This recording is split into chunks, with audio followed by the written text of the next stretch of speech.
beleza? Outra que sejam bem-vindos para mais um mod, galera, da flecha explosiva, a gente vai imitar nesse canhãozinho, né? Tipo, o cara vai pegar... Que é isso? Tu quer pedra? Olha, eu tô tudo mexendo assim. Tô tudo mexendo porque, tipo, sou foda. Tipo isso. Agora.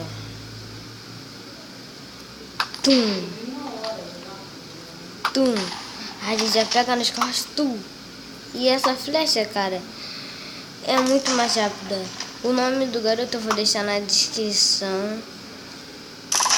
E o nome do garoto que criou esse mod eu vou deixar na descrição aí, pra você escrever, mandar salve pra ele. Salve pra você aí, Minemax.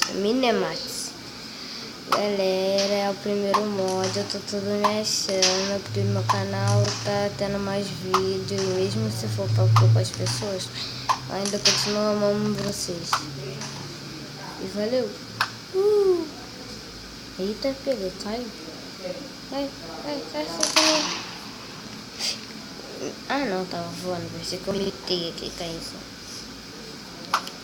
Beleza, você que vai vendo, tá mais um vídeo. Eita, essa.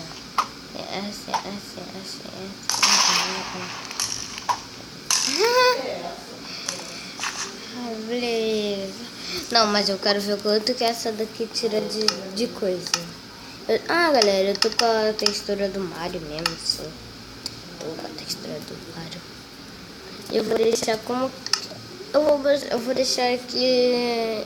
Não posso deixar do jeito que eu instalei. Foi pelo MCP Master. O aplicativo que eu instalei de daqui areia. Caraca, que imitando. Só tem essa flecha que a gente imita com a mulher.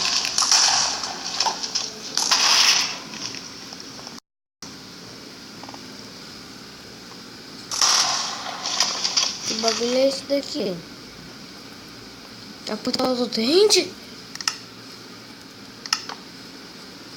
Eu não sei o que é isso. Eu acho que é minério de carvão. Mas é bom isso. Mas é bom, galera. Isso é... Muito obrigada a todos vocês que assistiram esse vídeo. Espero que vocês tenham gostado do mod aí que a gente pode ver nessa série de lá. Quando eu botar escaiões aqui, a gente pode botar. A gente vai imitar nesse bagulho. Então, galera, muito obrigado a todos vocês que assistiram esse vídeo.